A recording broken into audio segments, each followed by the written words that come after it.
Happy to see you all again. Hi. Hello, darlings. All right, here we go then.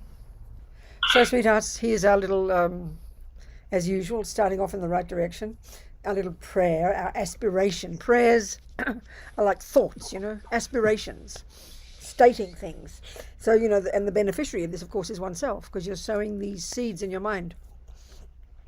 So always explaining, the first two lines are expressing our reliance on the Buddha and his teachings, and the second two lines are stating our motivation, our goal of being together to listen to these teachings about compassion, bodhicitta, and so on. Our last talk is today, I think, and I think so, yeah, on this topic anyway. So we can take some tools from it.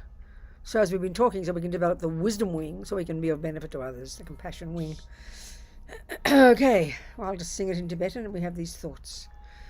Sangye charang tsoke tognam la jancho baru dagni kyab suchi dagi chunyen gi sonam ki drola penche sangye drupa shog Sangye charang tsoke tognam la jancho baru dagni kyab suchi dagi chunyen gi sonam ki drola penche sangye drupa shog.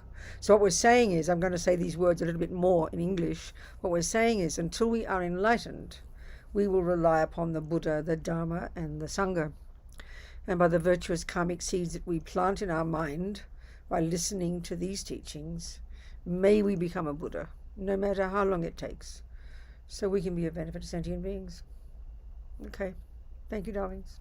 All right, sweethearts, what we're talking about, specifically is the compassion wing, how to cultivate bodhicitta, this outrageous attitude, really, that based on incredible compassion and love, that is the thought never to give up being of benefit to sentient beings, whoever's in front of you, the ant, the dog, the pedophile, that's your job to help them, and never to give up long term on working life after life after life, perfecting all these qualities. And that's the final piece that we're going to discuss today, which is called the 6 perfections, the final stages of the Bodhisattva's path. So never give up on sentient beings, basically, this attitude of bodhicitta. And it's based upon incredible levels of love and compassion. We started going through the steps, the 11 little steps. We've done that the last 2 weeks. And then all that is based upon the work in the wisdom wing, as I've been talking, the work of working on your own mind, understanding your suffering, understanding the causes of your suffering, getting renunciation from this. And that's the basis of your ability to have compassion for others. We talked about this last week.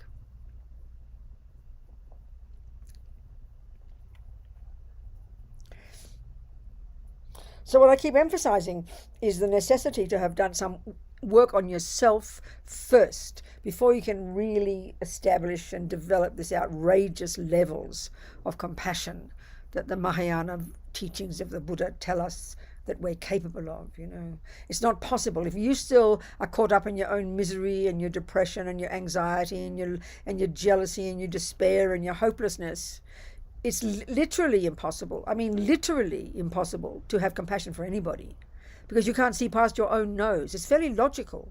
Think of it, forget yourself. Think of people you know who are really suffering mentally, crazy, depressed, angry, jealous, neurotic.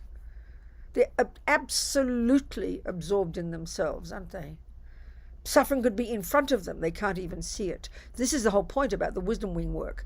All the fundamental teachings of the Buddha about karma and the mind. He's addressing that to us. That's the work we have to do to see our own suffering and to work on our own self, to see our own amazing potential. Then the consequence of that is 2 things. 1, you become more content and fulfilled and self-respectful. But 2, inevitably, because you're removing your own neuroses, you're removing the barriers that ego has constructed between self and other. And so the more you work on your own mind, the more content you become, and the more connected to others. It's just a logical process, psychologically, but we need to understand it, we need to see it. So, either you're, okay, so anyway, the wisdom wing, so that's the prerequisite for the development to whatever degree of compassion we can get. So we've been going explicitly now, just since last week, through the different stages, the different practices of these 11 little techniques that culminate in this accomplishment of this amazing attitude called bodhicitta. So I think we talked about the first one, which is the development of equanimity, this really fundamental attitude, this recognition that everybody in the universe divided into the 3 categories of friend, enemy, and stranger. And if you think about it, there's no 4th category. This is the world. Why? Because these are the 3 objects of the 3 poisons that Buddha talks about. The objects of attachment are our beloveds. The objects of aversion are our enemies. We mightn't use that word, but it's a useful word for the people who haven't done what we want, who have been harmful to us, we don't like, etc. And the third, which is 99.999% of all sentient beings, all the strangers, about whom we feel indifferent. This is the universe. This is just completely the story of the universe. Look at the dogs, monkeys, ants, humans. We all act the same way because we've all got attachment, ignorance, and aversion. It's kind of a very interesting analysis, you know. So the starting point in this development of these outrageous levels of love and compassion that culminate in bodhicitta is this cultivation of this equanimity, this heartfelt recognition. We talked about it all the last 2 weeks. This heartfelt recognition that the friend, the enemy, and the stranger are equal to each other from one point of view. Equal to each other from one point of view. They each want to be happy and each don't want to suffer. And why are we trying to get that? Because love is an expression of, may you be happy. That's love. It's like the definition. The thought, may you be happy. That's love. Compassion, may you not suffer. So right now we only have love and compassion for the first group, for our beloveds, isn't it? But if we step aside, get ourselves out of the equation, and we see these 3 people separately from us, we're going to see that this friend, enemy, stranger are just projections of our own delusions. We see the universe in terms of how they benefit, how they fulfill our needs. We should be embarrassed how self-centered it is, you know. But it's the world. So we're trying to step out of that and get to see people from their own point of view. Like your mother would say, put yourself in their shoes. It's a very powerful statement. Get to see, you know, these friend, enemy, and stranger. And this is not trying to say that they're all holy. This is not trying to say they're all equal in being nice people. Clearly they're not. There are plenty of crazy people in the world. Plenty of nice people in the world. That's not the point here. But that's the usual point about why we have love or compassion for somebody, is because they deserve it, because they're nice to me. I mean, the ex-husband, you know, the present husband whom you adore might have been really mean to his ex-wife. I don't care. He's my friend, isn't he? You know. But as soon as he's unkind to me, then he goes into the enemy category. We all do this. It's automatic. So this equanimity is a very profound state of mind. It's the foundation. Because what we're trying to do is start to have love and compassion for everybody. Ego's logic doesn't work. Ego's logic is, I'll only love the ones who are nice to me. So we have to find logic that's beyond ego, which is that everybody wants to be happy. So then I want you to be happy. That's love. Everybody wants to not suffer. So I'm going to want you to not suffer. That's compassion. So all the essence of these 11 techniques, it all culminates in compassion, love, compassion, then a quality they call great compassion. This is very interesting. Great compassion is a technical term. It's a much more powerful level of compassion. So what it is sort of like, you see someone suffering, they've got a headache and you have compassion. Oh my gosh, look at that headache. I wish you didn't suffer. That's compassion. Fantastic. But the next one is a really powerful, it's the brave attitude of the Bodhisattva. It's the sense of responsibility. What can I do to help? They say it's like a mother. You look at a mother, you know, the mother sitting on the beach and her child is drowning. Of course she's going to have compassion. Instantaneously there's going to be compassion. Oh my God, look at that suffering. But she's not looking around behind her to see who's going to save her baby. Even if she can't swim, this is the point, she knows it's her job. That's a bodhisattva. They know it's their job. And that's what we're trying to cultivate. So it's a very brave attitude, a very courageous attitude. It's a very big attitude to think that you're responsible, that you want to feel this sense of responsibility as if everybody in the universe is your child. That's pretty profound, you know. And that's why if you haven't done much wisdom wing work and you hear this, it's like laughable. It's like, what are you talking about? You know, it's overwhelming. It's like absurd. But we have to see the logic of it. So, we talked about equanimity. On the basis of this, we go to the next point where we discussed like this kind of almost like a technical, almost like I joke and say, get your calculator out. The next point to contemplate is that all beings have been your mother. If we've all got beginningless mind, and we've all had countless lives, and we've all bumped into each other countless times, then it does follow logically that everybody's been your mum countless times, although it sounds hilarious, The next point, as we discussed last week, there are two parts to this one. The mother, if all beings have been your mother, then the next third point is the mother is kind. We looked at this one. That's why we had the discussion with Flavio, with his crazy mum.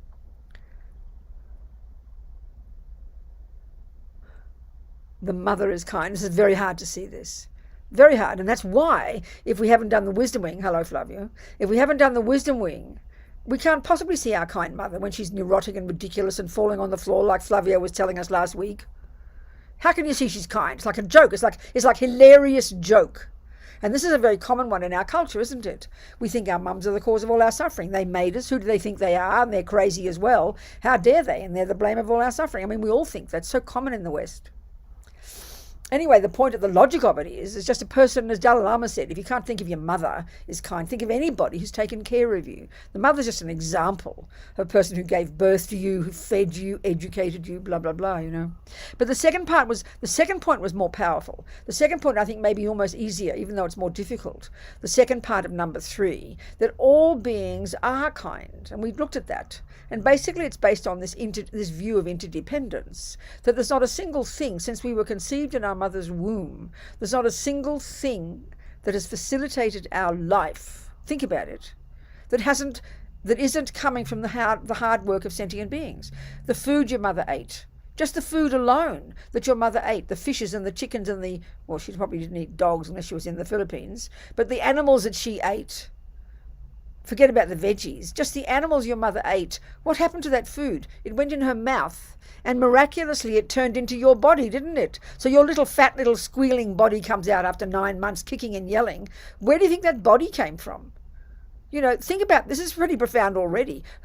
What is that body? That body is a little mountain of fishes and pigs and chickens. Thank you, animals. Where's your body without the food of the animals that your mother ate? Then when the body comes out of the womb, the people who looked after it, in my case, the nuns who washed me and put a little blanket around my body. Then my mother put me on her breast and I drank the milk. So this body, since we were born, I mean, what is it other than a mountain of animals and a mountain of food? Think about it. It's logical. But the most precious thing we own on this planet is this precious body of ours, like my body. Even one mosquito wants one, as Lama Zopa puts it, one mosquito wants one tiny, tiny drop of blood. And look at the panic attack we have over one drop of blood of my precious body. Look how the possessiveness, the ego grasping, the attachment to this body is just tremendous. So to start to think, even just this body is the handiwork of countless beings. And then all throughout this life, the people who made your clothes and the animals whose skins you're wearing and all the little creatures who died when you ate the veggies, forget whether you even eat meat. The people who made my glasses. I couldn't see a thing if I didn't have glasses. They didn't come out of the sky. They came from human beings' hard work. Everything that has facilitated our life up until now is the handiwork of countless sentient beings. Now, this is a fact, but we never think about it. Why should we? It's attachment. I mean, I always joke and think about just, Australians have Vegemite. I don't know if you Europeans have heard of Vegemite. It's ridiculous. The English have one called Marmite. It's this weird thing that was made after the Second World War. The English started it. And it's just, for Americans, it's like disgusting. They see this, it's like this black, salty paste. And it's basically some vitamin B or something, because all the poor English was so poor after the war. Then Australians got their version called it Vegemite, and it's like it's famous in Australia. Every Australian on the planet loves Vegemite. And if when Australians are in a foreign country and they get given one jar of Vegemite, they're so excited, So I joke about even when I go to one supermarket, and when I was living in California, there was a supermarket that sold Vegemite. And I'd look and walk, so even just this one jar of Vegemite, or your one pair of glasses, or your one pair of socks, you start to analyze. I go down to the supermarket and I'm looking for my Vegemite. All I care is to get what I want. But if I analyze it from this perspective, there's this jar, and in it is this black stuff. countless numbers of people have all worked together to make this black stuff. It's all, but for that and the people in the factory, there'd be no Vegemite. Somebody designed the packet. Somebody, it's like black and yellow. Someone designed it. Someone wrote the words. Someone, everything is the work of human beings. This is scientifically true, but we don't think about it. I don't care. I just want my Vegemite. It's an example of this is like your mother. If you're a mum or you've got your mum, I know my mum had 7 babies, and all I know is until the day she died, she adored everything to do with her babies. And even though we're all old by the time she died, like in our 30s and 40s, so she kept everything of her children, the locks of hair, their little booties, all their little silly drawings, all their letters. Mothers are, so when my mother, if I walk into a second-hand shop and I see a few drawings, like art, and I see some boring drawing by some person I don't even know, I couldn't care less. But my mother, when she looked, I always remember this little drawing when I was a little girl. I did this little dumb drawing, and my mother adored that drawing. But intrinsically, it's a piece of paper with a few letters on it and a few drawings. It's nothing. But because her little precious Bobsy did it, that's me. We know what mothers are like. So for this view, it's like everything is the handiwork of your precious child. The Bodhisattvas who have this level of compassion, everything they see, it's the handiwork of sentient beings. And it's like they're in tears of love and compassion. They only want to help those sentient beings. This is a tremendous attitude. It's so brilliant, actually. I mean, look at everything around me. Thousands of things in my room, my couch, my cardigan, my cushion, my carpet. People made them. Human beings. So instead of seeing, this is the point right now, we see everything through the lenses of our own attachment. If it satisfies my attachment, I'm prepared to think of the person who made it and maybe thank them. But mostly we see everything as my object of attachment. But here we're trying to change the lenses and make them the compassion lenses, or the lenses that say, or we're preparing for compassion, we're getting ready for compassion.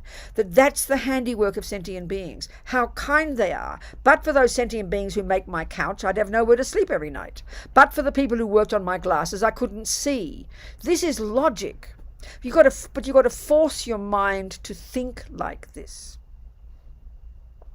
Because we see everything through the lenses of my needs. So we're trying to change that view. It's very profound. It's very huge. It's huge. It's marvelous. And it can really humble us, Like if you're in the cafe and you're getting annoyed because your food isn't coming on time, or the cake isn't perfect, the cake isn't exactly what you wanted. Because why? Because you're seeing the cake through the lenses of your needs. But suddenly all you've got to do is think of the cook, think of the people who made the cake. Straight away your mind is becoming calm and more humble, and suddenly you're grateful for this cake because you think of the people who made it.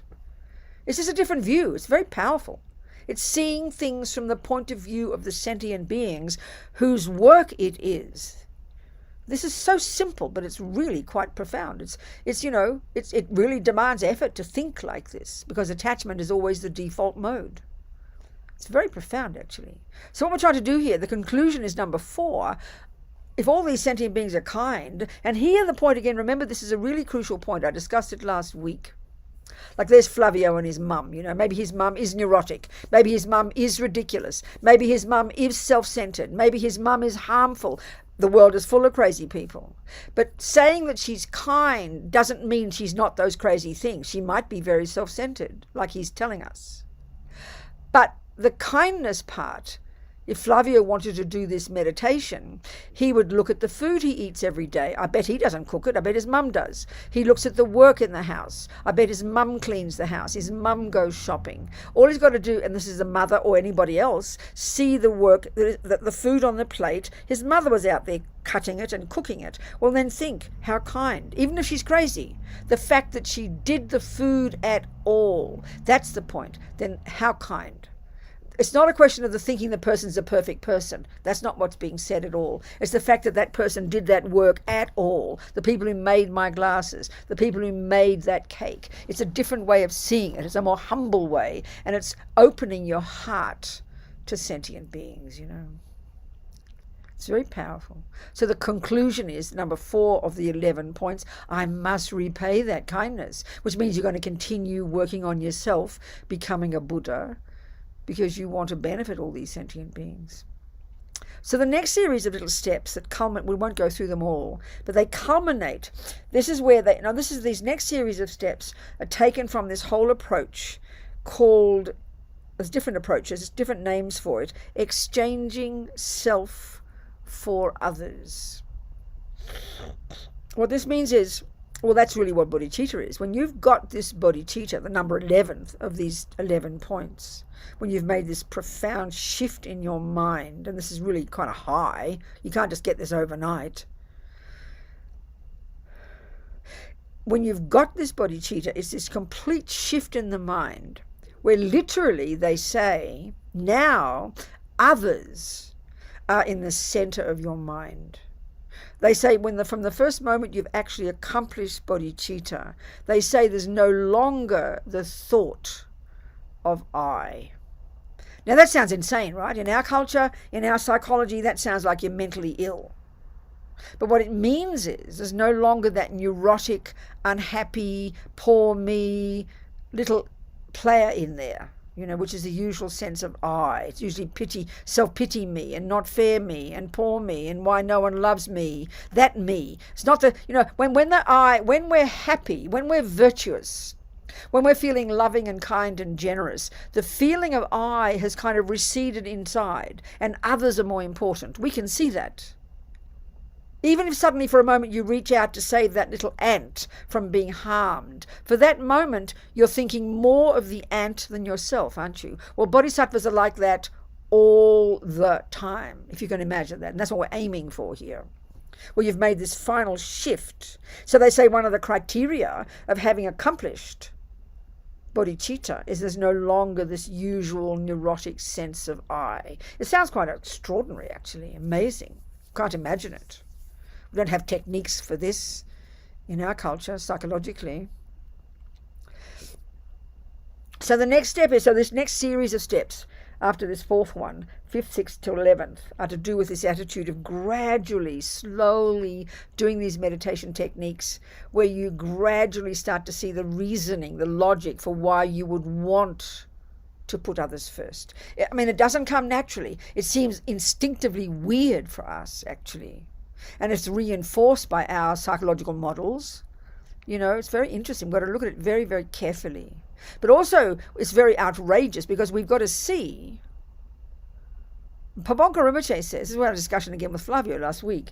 Pabonka Rinpoche says, to do these types of practices, to really do these kinds of practices called exchanging self for others, you've got to be a suitable vessel. And you're going to see this. I'm going to now go through these classical texts it's called the 8 verses.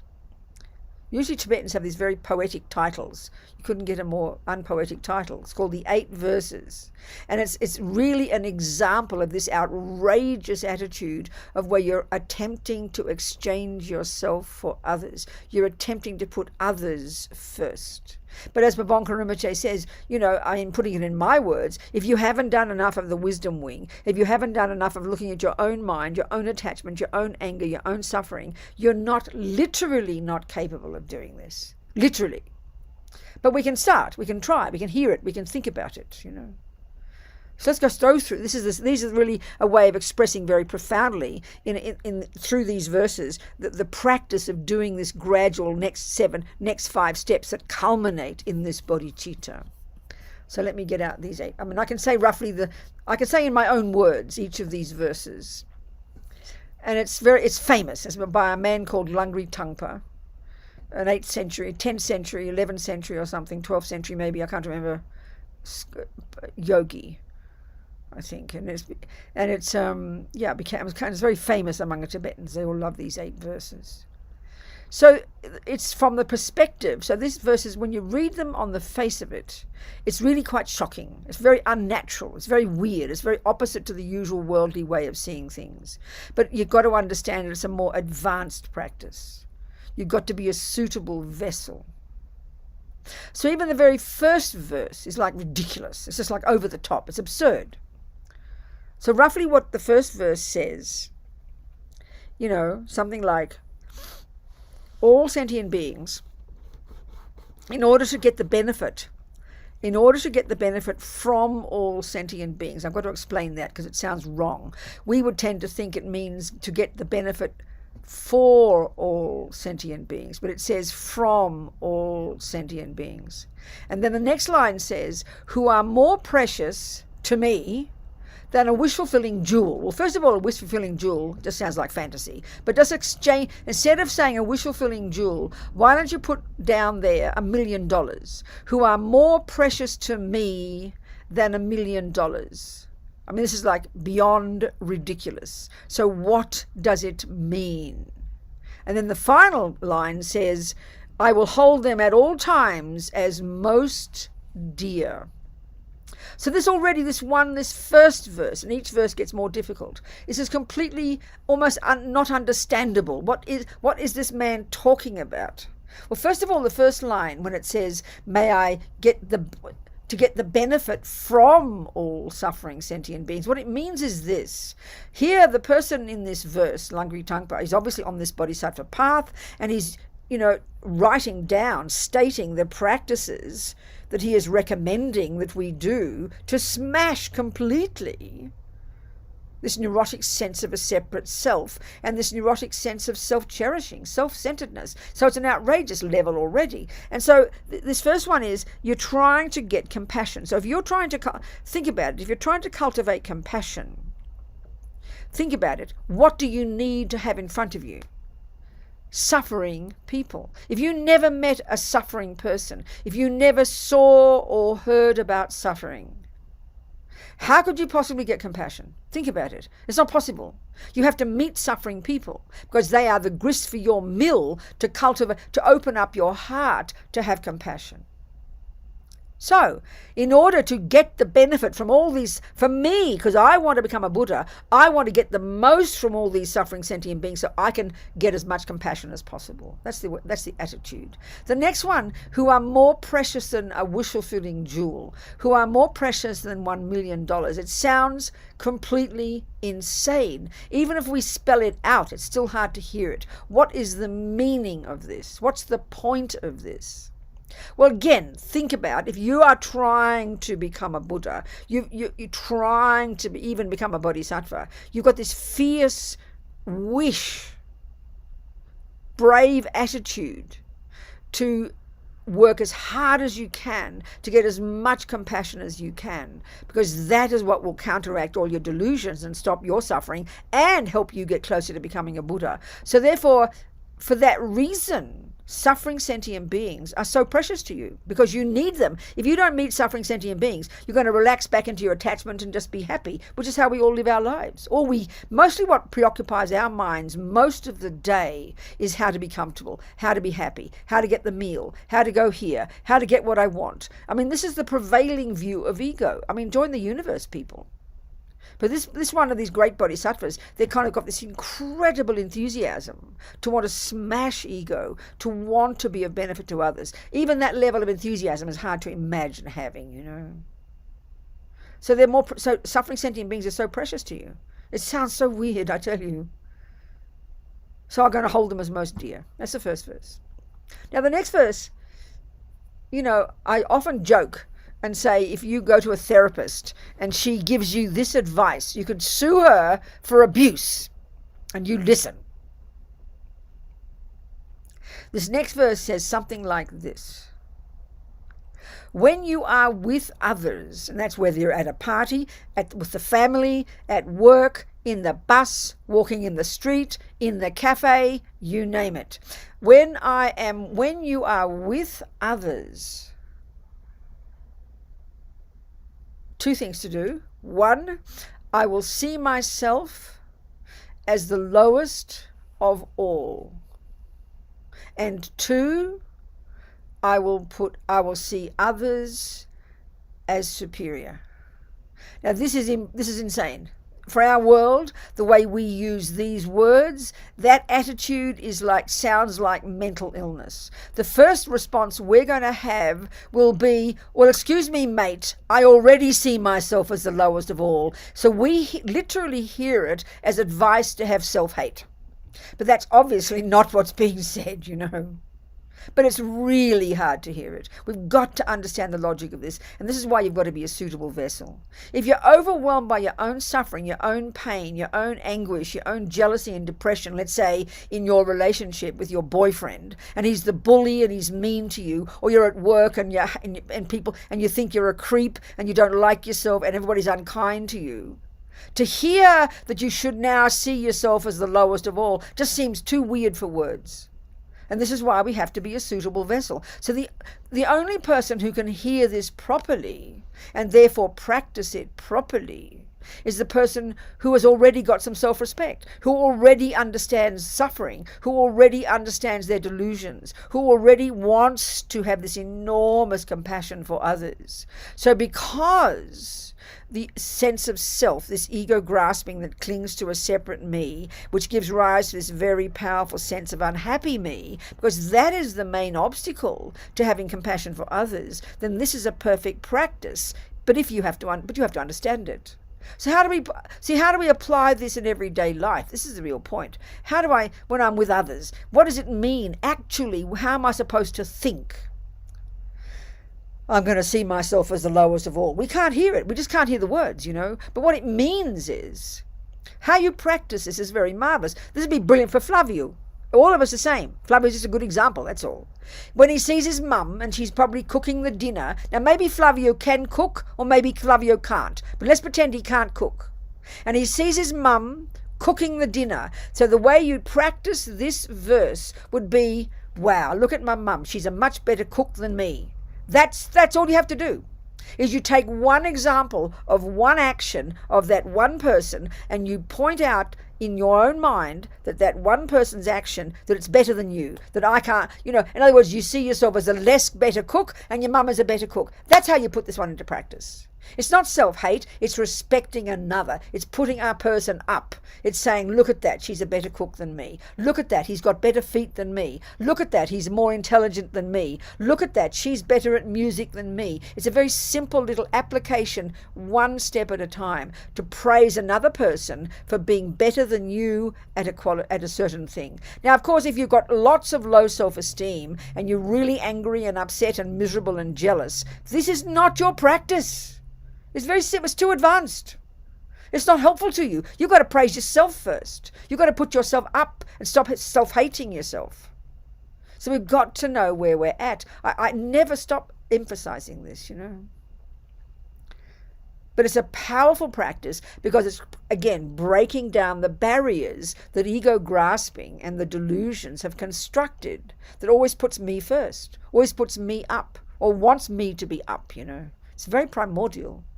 So this is a profound but simple little thing you can do in a daily life. Let's say there's someone in the bus and they annoy you. You don't like the look of them. I mean, we're always doing this all the time. Just think of something better. Maybe this person, she's got cute feet. Maybe her feet are cuter than yours. I always remember when I used to be wearing high heels, like 6-inch high heels, and my feet are very wide. My feet are very good they're very good karate feet. Like they're good kickers, but they're not elegant ladies' feet. They're short and fat. So I'd always look at ladies' feet. And I'd be jealous of the ladies who had nice skinny feet so they can have fit into their nice 6-inch high heels without struggling. Because my feet were fat, Simple little things. She's got better feet than me. I rejoice. That's practicing this verse. But you've got to be a suitable vessel. The third verse says something like, and this already implies so much practice. Basically, what it implies, that the verse says something like, the moment a delusion arises in your mind, you're going to catch it and avert it because it's of danger to you and others. So this already implies enormous amount of inner work. I mean, it implies that the default mode of that person's mind is virtue, and then all of a sudden a naughty delusion pops up. Well, it's the other way around for us, Our minds are just full of unhappiness and jealousy and low self-esteem, and then every now and again a virtue will pop up. So all it's implying is to really have this rigor and discipline of watching your mind every second and knowing what to do with all the thoughts. And again, this is an advanced practice. I mean, it really is. For most of us, we're not even conscious of most of our thoughts, Now the third, the fourth, the fifth and sixth verses, each one is, they get more difficult as they go. This is the really powerful practice of this business of exchanging self for others, of being, in other words, this is really the powerful approach that's also known in this area of practice. It's all known as transforming problems into happiness, taking the problems of life and being glad about them and using them as tools to help you develop in your practice. This is a really advanced practice, I tell you. Everybody has problems. Everybody has suffering. And of course, because we have primordial attachment, and attachment's this junkie that only wants nice experiences. This is the simplest way of putting what attachment is. It's just all the time in us. It's constantly only wanting pleasant feelings and pleasant experiences. And so naturally, the millisecond an unpleasant experience happens, we get angry, aversion arises, and we wish the problem would go away. This is fundamental samsara.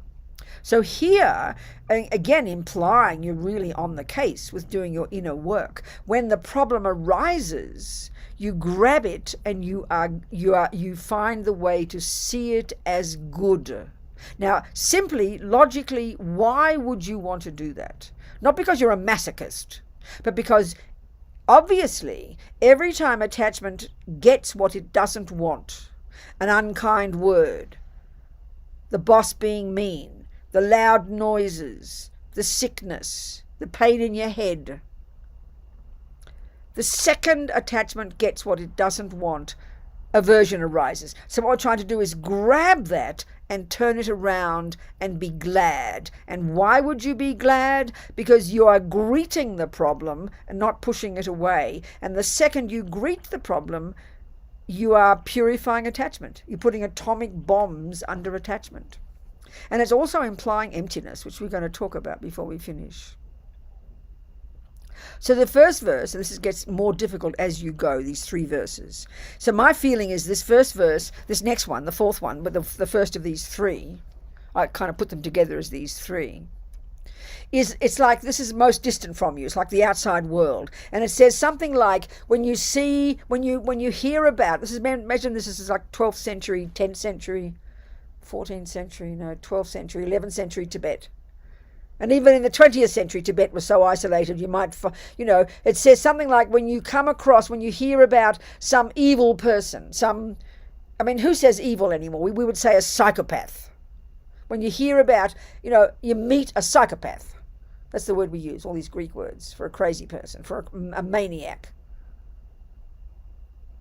You're going to see this person as precious, as if you'd found a precious treasure. What does that mean? Well, first of all, our lives are flooded with psychopaths. We hear the news every day of bombers and rapists and murderers and terrorists and entire countries harming others. So it's not as if it's a rare thing. In 11th century Tibet, you might have heard about some person in another village down the road who was a bit wacko. But here we are bombarded by crazy people. It's like they are flooding our lives. So why in the name of heaven would I want to have the view that this crazy person is a precious treasure? And again, this is really implying that you've got to be a suitable vessel to have this view. It means you see their suffering, you see their incredible suffering, you see their crazy mind, which is why they're suffering, and because of this crazy mind, you see the terrible harm they do to others. So this person is a precious treasure for you, because it's you to cultivate this compassion for this person is tremendous, It takes enormous effort. So you're so glad, because it's like, I remember Geshe Sopa, who lived in Wisconsin for years. He passed away a few years ago. He was in the States since the 1960s. His Holiness the Dalai Lama sent him here. He's one of Lama Zopa Lama Yeshe's gurus. He said, Bodhisattvas need their enemies because they are the grist for the mill. They're the ones, find the crazies, the psychopaths, the harmers, the evildoers. You open your heart and you realize, look at their delusions, look at their suffering, look at the actions they're doing, look at their ignorance. They have no idea what they're doing to themselves or others, and they're going to be suffering unbearably in the future. That brings your compassion, but you've got to make it happen. So it's a powerful thing to meet, That's the first one. Now the next verse is even closer to home. My sense is, in our world, this would be like at work. And it says something like, when someone, basically, when someone accuses you of doing, I'm putting words on it. When someone accuses you of doing something you didn't do, you take the blame and you give the victory to them. Think of that. Even when someone says you did something, the pain of being accused, especially if you didn't do it. We know we almost go mad, don't we? Ego cannot cope with it, So this is a incredible practice. But we've got to be clear about this, because for normal world, it sounds like you're just being a doormat. You're just allowing somebody to stomp all over you. You've got to understand the benefit. You've got to understand why you would want to cultivate this view. The general attitude here through all these verses is, because you're trying to become a bodhisattva, what stops you from being a bodhisattva is the presence of your delusions, your ego grasping, the first one, the main one, then the attachment to get the fantasy, what the fantasy I wants, then the anger and all the others. So they are the enemy. At this moment in time, in terms of you becoming a bodhisattva, in terms of you exchanging yourself for others, these are the enemy. So whatever delusions meet that will smash delusions, you want them. It's like I always think of sportsmen, really fanatic sportsmen, or these gymnasts, these little girls who work 8, 10, 12 hours a day, pushing themselves to the limit. That's what bodhisattvas are doing. But they're pushing themselves emotionally. They want it, everybody, those gymnasts, these sportsmen, everything is a challenge. They love a challenge. They'll work for 8 hours a day on that one bar in that gym, in their gymnastics routine. They push and push and push to the limit. That's just physical. We're talking pushing mentally to smash the delusions. So this demands incredible effort, and it demands a lot of logic to understand why you would want to do it, and enormous enthusiasm. We struggle to deal with any problem. It's overwhelming for us. We're exhausted with one problem. We can see this. And the reason we're exhausted is because of delusions. Because delusions can't stand suffering. So this is a profound level of practice. You've got to be so well practiced. You've got to be so advanced in your courage and your clear logic for why you would want to see being accused of something you didn't do, to happily accept the blame and offer the victory. It just seems too weird, Now the third one, for me, this is at home. This is the closest of all. This is the most intense. It's like when you're, a mother. The number of mothers I speak to who've told me about when their children have rejected them. They've thrown them out. This mother, she's given her life to her boy, but then the boy throws her out. Number of mothers in these old people's home. People have rejected them completely. Their children don't come anywhere near them. And then the number of people who hate their mothers and think their mother's the cause of all suffering. So this is this verse. Then this person, pretend you're the mother, and you've been rejected by your beloved, whom you've given your life for. And what's the attitude in this verse? You're going to see that person as your guru. This is too much. It's too heavy. It's too intense. It's too unbelievable. This is real suffering for real people. But the greatest bodhisattvas, the greatest practitioners are able to do this. And this is the practice we are trying to cultivate. When your beloved, when your husband, whom you've sacrificed your life for 40 years, leaves you. When your sister has rejected you. When your beloved, your children or your partner, whatever, have given you up. That's the most pain of all, isn't it? You're going to see these people as your precious guru. These verses are intense, I tell you. To even try to do them once a day, once a month, is already incredible, But it shows there's no way in the universe, if you haven't done any of the wisdom wing work, if you haven't worked on your own mind, if you don't understand your own delusions, if you don't understand the delusions that are causing you suffering, if you don't understand karma, there's no way these practices will make any sense to you, That's the 8 verses. And then the last 2, the next one, the 7th verse, I think it's the source for the practice that is known as tong len. Lots of people love this practice. It's this outrageous attitude that is also the culmination of these 11 points. And so tong len, what it is, it just simply means giving and taking, giving, taking. And so what it is, it's done as a little meditation practice. And many modern people, Western people, love it. I'm always amazed because it's so outrageous. It's the actual practice where you do this job of exchanging self for others. So the practice is, you do it in meditation. You sit down and you're going to be using your breath. So you're visualizing in front of you somebody who's suffering. I mean, people do years of retreat just on this practice, but taking all the beings of the universe, all the realms, they do this practice. So the practice is very simply, let's say you visualize your beloved friend and she's got a headache, something simple, and you visualize her in front of you.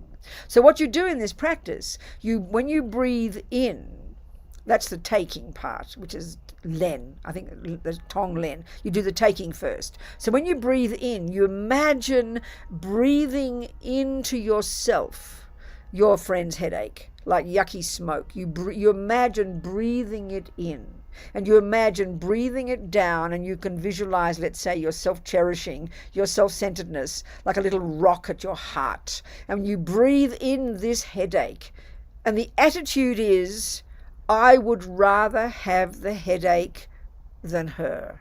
That's the attitude. I would rather have the headache than her. That's tremendous, isn't it? I mean, mothers maybe have that for their children.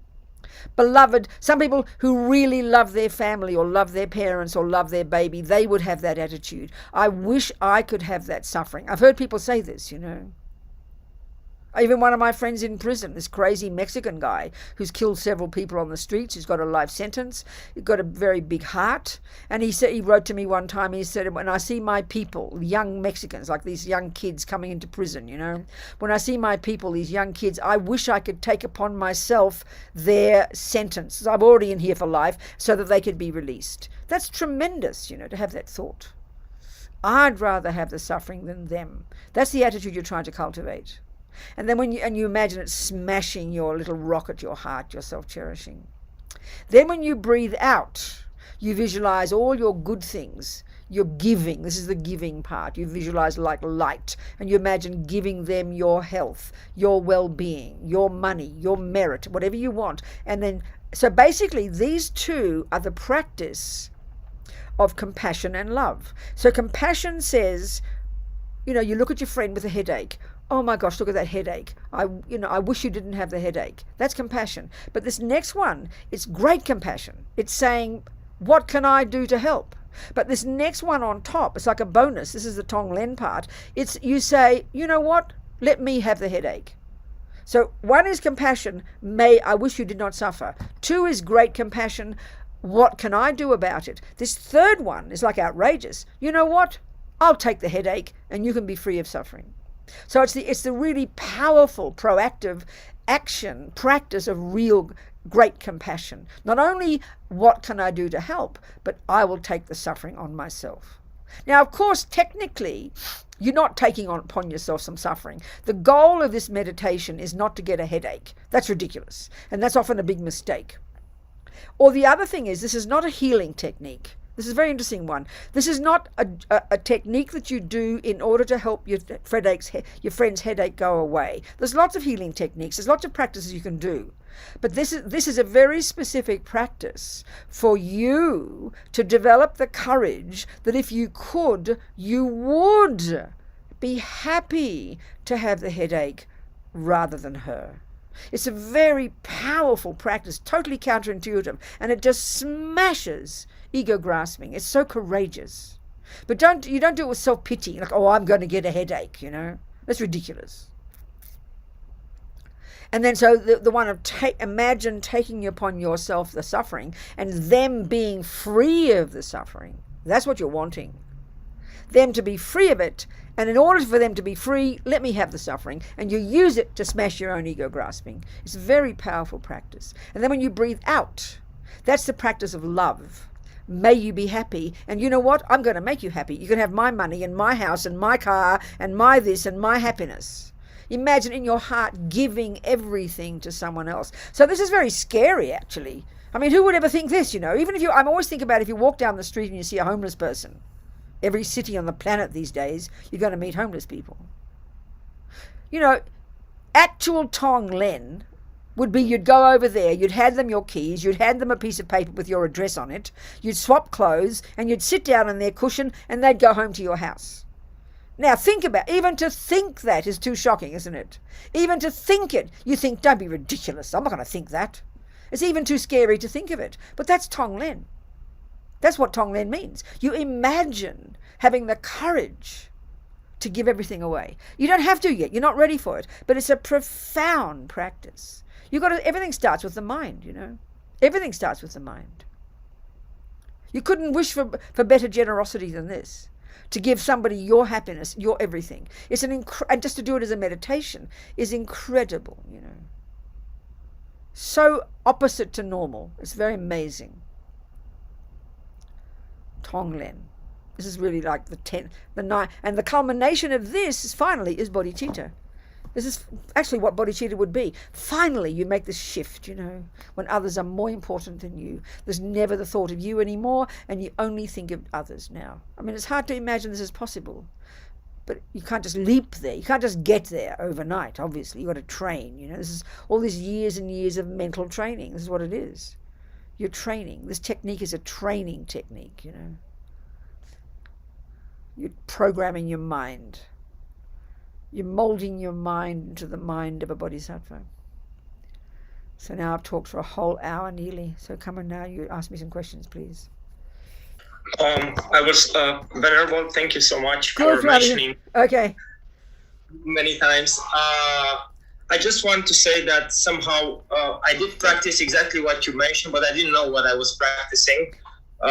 It was an immense suffering that happened to me these days. I'm alone at home, but I just laid down and somehow I tried to separate myself or just give up everything. And I made this, and then it transformed into some kind of blissfulness or something like that. And okay, good. So this, and yeah, it is very, very interesting that you're saying this right now. It's very interesting. I know, exactly, Flavio. That's very interesting to say, isn't it? Exactly. Very fascinating. Well done. I tried also to see my mother differently, and I could do that. Good. Of course, I know what she did, and I'm the one who cleans the house. Good. I'm very happy to hear it. She also cooks better things than me. Good. So I can do this also. Good. It's I'll try to do this more often. Good, darling. Thank you so much. much. Thank you, Flavio. Very kind.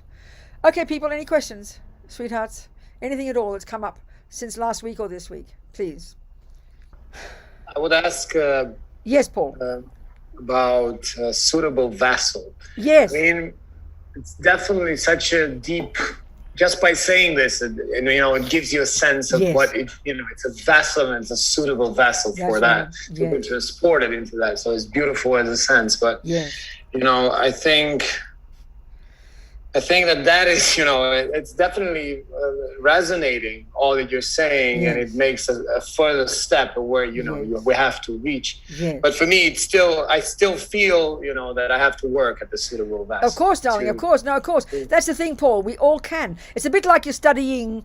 you're playing tennis and you're only in the juniors and you're not very good, but it's good to go to the higher. It's good to go and watch Djokovic and Federer play, and it's good even to try and hit the ball with Djokovic, because then when you're really testing yourself, you can really then see your mistakes and you know what to work on. So that means, like, reading these verses. This is one of the practices many Tibetans love to do, and Tibetan Buddhists. We're nowhere near this level of practice, but just reading these words can tell us, and maybe once a month we can try. If we never think about it, if you never go to more advanced tennis, You don't know what you're aiming for. So it's really good, but to be humble and to know what you're capable of. So let's say at work you get abused. Let's say you've got a tendency to be a victim and you get abused at work. If your mind isn't ready, then your practice is not to take the blame. You could argue that your practice is to stand up for your rights and to then, demand something if that's not your real, because you've got to know what you're capable of. Do you understand my point, Paul? Actually, it's quite, I think, my daily practice is the other. It's funny that this gives me what it's coming, because I'm definitely in a point where I'm still blaming, still yes, of course. Not seeing the right way, that's right. Mirroring. That's right, exactly. No, that's right, Paul. So it's very, and I think it's one of the, so I think, yes, fantastic to see what we can move towards and have the courage to keep growing one step at a time. But the general teaching from this whole approach, we know we can't stop problems from coming. No matter how well we organize our lives, we know problems are going to happen, even tiny problems. So the general practice here is to be brave in the face of problems. Whether that's your mother dying, whether that's hurting your foot, whether that's coming in the difficult traffic and you get the red light, everything that attachment doesn't want, that's the opportunity to have the courage to greet it and to see it differently and to be glad that this problem, it's like a person who's practicing being a gymnast all day. Every time she falls off the bench, she doesn't burst into tears and run away. It's a challenge. She sees the challenge and she greets the challenge and she's glad for that challenge. And we know in anything we ever try to learn, that's what learning something is. You greet the challenge with a happy mind and then you go past it. Well, that's what we're discussing here mentally, and that's what's far more difficult. It's easy to become a gymnast than to transform mental problems. We get so freaked out about our minds, but it's the same attitude. And then we get very brave, very courageous, and then that lessens our own ego, lessens our own pain, and also this practice makes us more compassionate for others. So it's very profound, actually. Thank you, Paul. Very helpful. What else, darlings? Any other points? Sweethearts. Transforming problems into happiness. I mean, the words themselves are so shocking, And the other thing, this is what I find interesting, before you ask more questions, what I find so marvelous about this attitude, the practice of emptiness is implicit. The explicit teaching here is full on dealing with the problems, seeing how ego doesn't like it. And then the one about emptiness is learning, that's implied in the teaching, our ability to interpret it differently. That's the application of emptiness. I mean, it sounds so complex initially, but I remember when somebody asked His Holiness the Dalai Lama, how do we apply emptiness in daily life? So we all know that emptiness is one way of putting how things exist ultimately. But you flip it over, the other way to put it is that everything exists interdependently. Everything exists dependent upon many causes and conditions. But the crucial piece, and this is the Prasangika Madhyamika view that all of our lamas speak from, it's the view that this is the final view of emptiness, and the final view of dependent arising is that everything exists according to the way the mind calls it.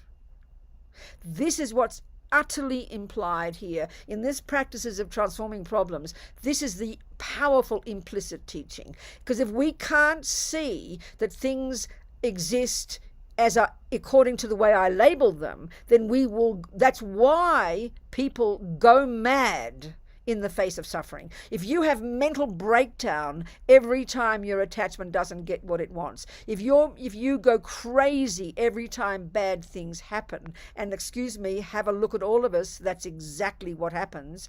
That's why we go mad on this planet. Do not think otherwise, because we can't see how to interpret it differently. And that's the advice His Holiness gave. His Holiness said, how you apply emptiness in daily life, and it was so simple it's embarrassing. He said, try to see it from another point of view. That's exactly the point. That's emptiness implied. That's dependent arising. But the tragedy of ego grasping, which is the colloquial term that's used for ignorance, ma-rigpa, the primordial delusion, the tragedy is that view, when it's prevailing in our daily life, everything is seen as absolute. Everything is seen as set in stone. Everything is seen through the mirror, through the lenses of our own viewpoint. So when your mind is very rigid with ego grasping, and then when attachment doesn't get what it wants, the total panic attack, the total mental collapse called anger arises. Anger is like a total panic attack because attachment didn't get what it wanted. And attachment is the main voice of this ignorance, this marigpa, this ego grasping. These are the three poisons, and they work so intimately together. When we initially read about the three poisons, it sounds so cute. Buddhist psychology sounds so cute, but they are primordially deep and they are utterly interconnected. Ego grasping is the root, this primordial sense of a separate me. Then attachment is this emotional hunger to get what that supposed me wants. And then the panic attack of aversion when it doesn't. So when we can begin to be brave enough to face a problem, it means already you're reinterpreting it. And that means your implicit teaching, you're applying emptiness to it. And this is the atomic bomb that smashes all delusions. This is the quickest method.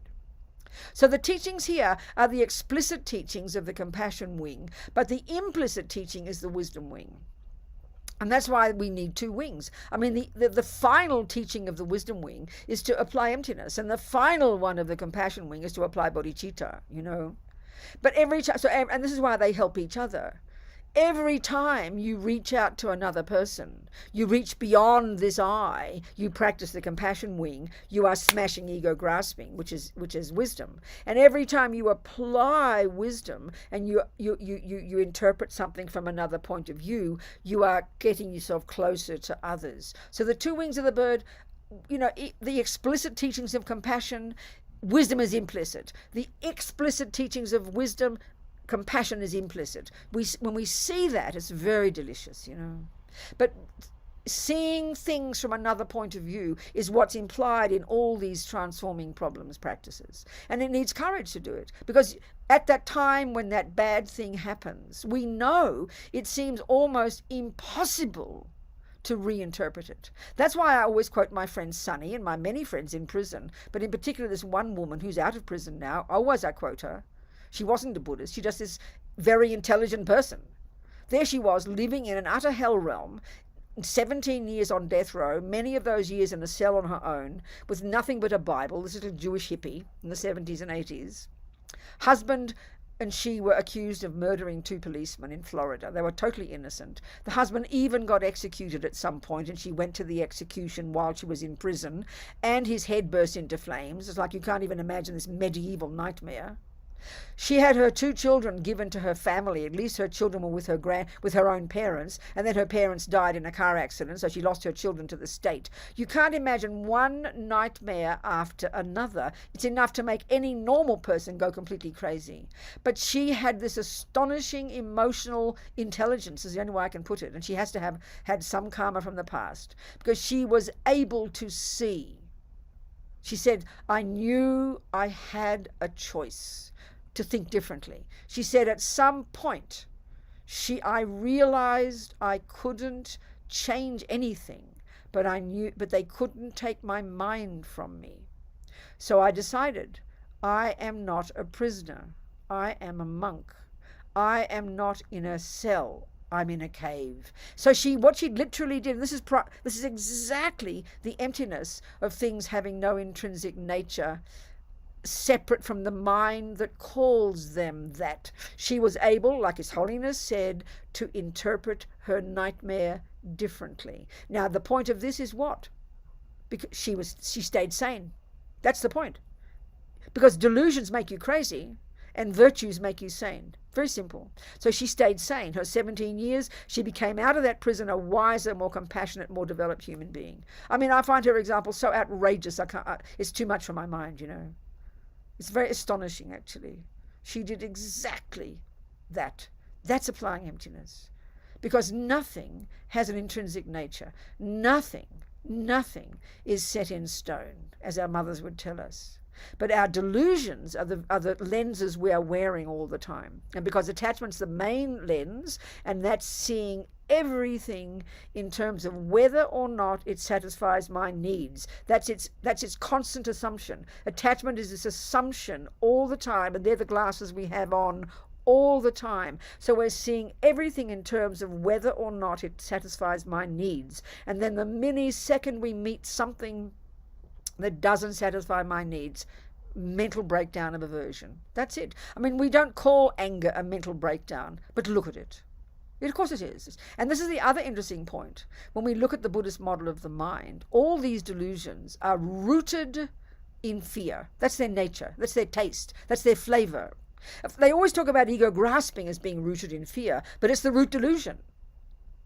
So every attachment, anger, arrogance, whatever it might be, their flavor is fear. And they're rigid, concrete, narrow. They're narrow-minded, And when we see the world through those lenses, that's insanity. When we see the world, when we know we can change the way we interpret that thing, that's the source of sanity. And that's what puts atomic bombs under ego grasping. And that, combined with compassion, is what causes us to become a Buddha, So it's a stupendous practice. It's huge. Unbelievably, it demands enormous intelligence, enormous hard work, But it's possible. We can all do it, It's incredible. Interpret things, reinterpret things. It sounds so simple, doesn't it? It sounds like a joke. It sounds so simple. And like that's when we start to study the mind in more depth, and we start to study the Buddhist psychological model. We see, as we've talked often enough, we've talked this way all the time. We can see that delusions, disturbing emotions like attachment and anger, are in their bones are viewpoints. This is the psychological model of the Buddhist view. We live at a conceptual level. All the emotions are rooted in being conceptions, but very practiced, so that's why they're all automatic. And they're conceptions. They're misconceptions. But we can't see that. That's what's hard. And when something appears to us as bad, because we're seeing it through the lenses of anger, it seems like almost impossible to think of this as a viewpoint. And as Pabongka Rinpoche says, even you don't even know the meaning of emptiness. But just to think, Robina, maybe this scenario does not exist in the way it appears to me. Just to think that thought, even if you're not sure what it means, is putting atomic bombs under samsara, I tell you, and our suffering. It's so hard. So all these practices expressed in the 8 verses are like outrageous, absolutely outrageous. I mean, talk about a suitable vessel, Because everybody has problems. We all have problems. Some people have more than others, but that doesn't matter. We've all got problems. In other words, we all have things that we don't want to happen. That's what a problem means. By definition, a problem is getting what attachment doesn't want. It sounds pretty brutal, but that's what it is. A problem, by definition, is when something that your attachment doesn't want happens. That's a problem. That's what it means by definition. This is too shocking to hear it. So practicing interpreting it differently is applying emptiness. And it also cuts the ego grasp. Because it cuts the ego grasping, it makes you closer to others. It enables you to become more humble and more empathetic, These teachings are very intense, I tell you. I mean, for me, I'm so grateful to have to say them. It's my job, My God, if I don't begin to take it seriously, I'm a fraud, isn't it? I mean, I can't pretend, I tell you. I can't pretend I really practice, but just to say these words is so shocking, I have to take them seriously, I tell you. And then when you say them more and more and you get the logic, and when you see the logic of it, that's what's powerful. You need to see the logic of these things. Don't be flimsy and emotional. We've got to see the logic of it because it demands a lot of courage and inner strength. to show the illogic of ego, to prove to ourselves the illogic of ego's misconceptions. Ask me some questions, sweethearts. Are there any? Yes, Lou. Hello, sweetheart. Hi. Hello, Venerable Robina. Yes. The question I have is about environmental karma, if that's okay. It's a little bit Sure. off topic. Yeah. Okay, good. Go, Lou. Yeah. I read this morning about a custom in the Faroe Islands. And I guess a couple of days ago, they slaughtered something like 1,200 pilot whales, 1,200 dolphins they slaughtered. That's right. And it was saying they've been doing this for 1,000 years. Does that mean that, I know as a group, it's environmental karma, so that means that people are being reborn into that section because of the tendency to kill? And it's just I understand your point. Self-perpetuating. I understand, Lou. No, I read the same story. I read the news, yeah. No, they're an example. A group of people, a group of sentient beings who happen to be born to dolphin mummies' wombs, who are now dolphins in this particular island at that particular time, and then someone comes along in this particular place and does the usual job of killing all the dolphins, yes. So, yes, of course, whether you're a group of people who get bombed, whether you're a group of people on one of those aeroplanes on September 11, whether you're a group of people who win the lottery, whether you're a group of people who are living in a nice neighborhood and you're all sharing the same pure air and the same pure water, in each case it's a group of people who, due to their individual karma of virtue or non-virtue, get born in a certain place and then as a group experience a result together. Yeah, sure. Absolutely. Because you can see, can't you, Lou? The nice thing was that, yeah, I'm sorry to interrupt. I'm going to say the nice thing was that I was actually able to feel compassion for the people who were hip deep in the blood and doing the killing. It was like, I understand. No, I know, because it seems so nakedly awful to see it happen, doesn't it? No, I know, it's true, isn't it, Lou? No, I know, exactly. I understand that, exactly. You could see. And that's the thing they say, the Bodhisattvas have the greatest compassion for us. Forget about the ignorance of emptiness, but the ignorance of karma, that we don't realize the actions we do bring results. That's the greatest, that's the basis, and that's what you were able to see. You realize people slaughtering these dolphins just because they've done it for 1,000 years and their daddy taught them. They don't see the suffering they're causing themselves, Lou. That's exactly right. Yeah, I remember. Yeah, that's one of the karmic results of the habit of doing something. So let's say the fishermen of the dolphins, or I remember one example I saw on television one time, somebody in a culture where they bashed the baby seals to death, he was in tears, this fellow, saying, how dare all these animal rights people come along and criticize my culture. So what's a culture? Analyze what a culture is, like these people who kill the whales, the dolphins.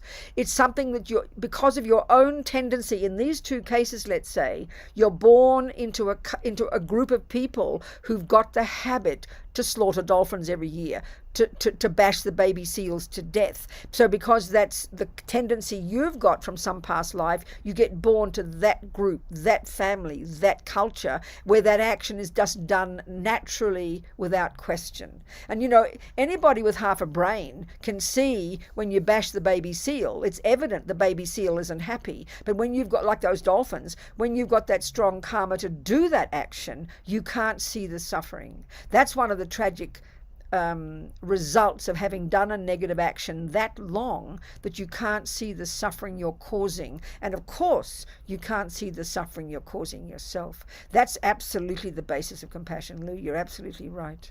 Yes, exactly. We can't see our ignorance. We can't see it, And this is where this is because that action, anyway, that's the tragic one. And if we can see that in ourselves, how we're blind to our own suffering, then we can begin to see it in others. Great, Lou. Thank you so much. Thank you, darling. What else, dear people? 15 minutes we have. Any other questions? Well, let me go a bit more deeply into this one. It's a really good point. This is wisdom wing teaching. This is the wisdom wing teaching. The compassion is the compassion wing. But the wisdom wing, this is when we really can start to analyze the technology, if you like, of what arises, why we do certain actions, and why we get pleasure when we do actions of habit. This really shows the tragedy of samsara.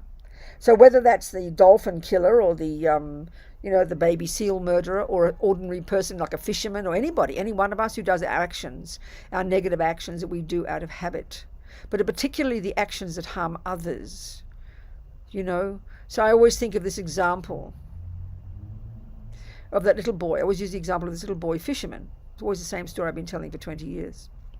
And since he was tiny, as soon as he went fishing, it's like he fell in love with fishing. And all his life he was a fisherman. And his mother couldn't stand fishing, but she went fishing with him one time. And this is the point. This is the tragedy. It's the same story as the whale or the baby seals. This boy is a fisherman, and fishing is considered a very benign activity, isn't it? It doesn't look like cruelty at all, But it's the most hideous cruelty.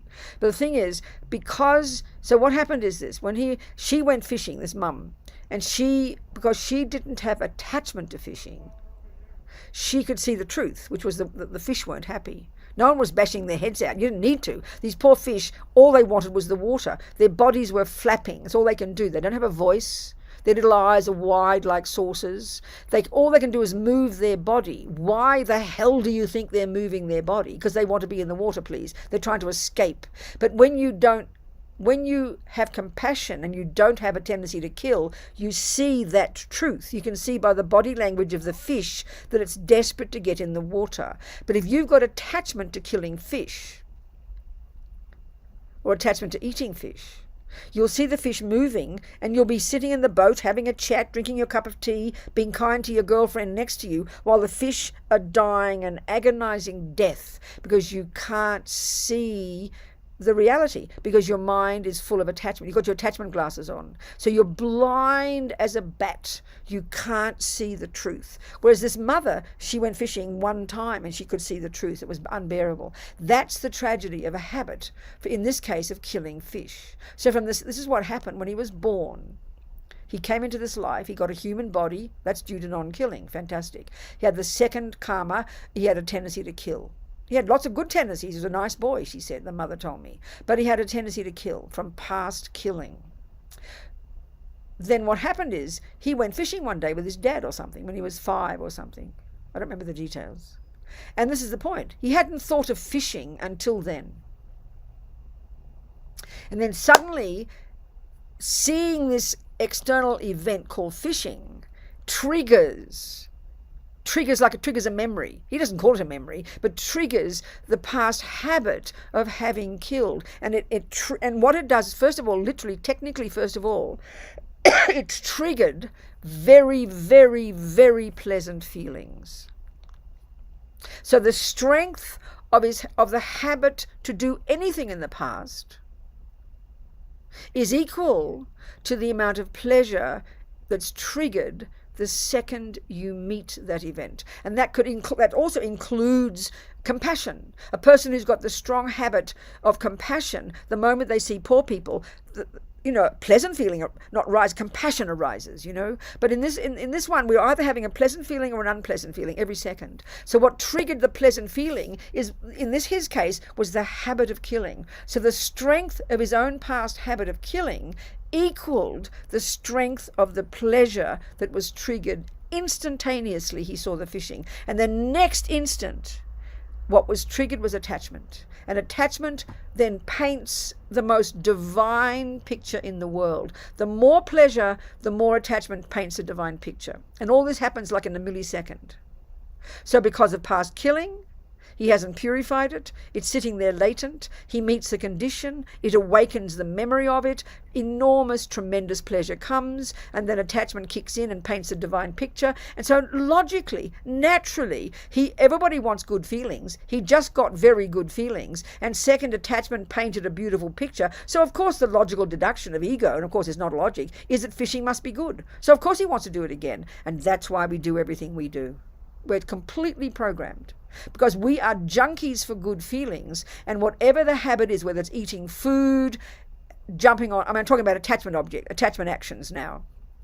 He was attached to fishing. We're attached to cake, or jumping on boys, or buying handbags, or whatever the attachment might be. That's our addiction.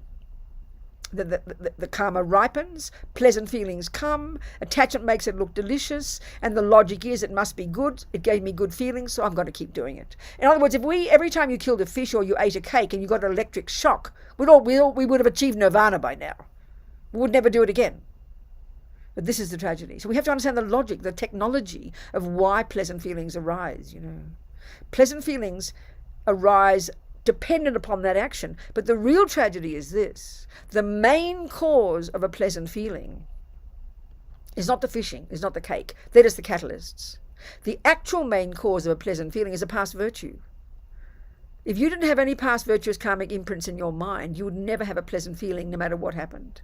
So the extra tragedy is, because whatever the logic is, and I still can't work that out, it's just so mysterious to me, why the habit of killing triggers pleasant feeling. The strength of the habit is equal to the strength of the pleasant feeling. And so we think it's the fishing that causes the pleasant feeling. So that's why we keep doing it. And so then, one, we're creating more negative karma, heading to to the suffering realms. But two, we're using up all our virtuous karmic seeds, and we're tipping them down the toilet. This is the tragedy, So it's quite technical. We should understand this. So to have the awareness in our mind every second is too advanced. At least we have to understand it intellectually, and then make the effort. And that's where the Bodhisattva path comes in. We're not that brilliant that we can watch our mind every second like this. It's impossible. But that's why we have these marvelous techniques our lamas never stop giving us, to offer our food every day before we put it in the mouth, to offer whatever pleasures we have, to offer whatever money we have, to make it all grist for the mill for virtue. This is our saving grace. Then we can kind of have your cake and eat it too.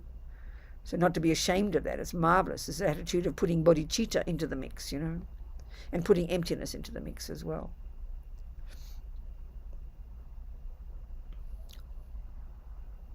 So anyway, Lou, compassion, absolutely. Because we're all blinded by attachment, I remember really talking about this level of pleasure is equal to the negative action, to the extent of the habit. I remember there's one Australian journalist, who's dead now. He was the art writer for Time magazine for 40 years, Robert Hughes. He was a good writer, he was a poet, a really brilliant journalist, and he was addicted to fishing. He talked about his fishing, and he said the first time he went trout fishing, it was a cosmic experience, something like that, meaning the amount of pleasure that he experienced, he called it a cosmic experience, almost like having, bliss, is equal to the extent of his habit to kill. This is the tragedy. So this is humans who've got intelligence.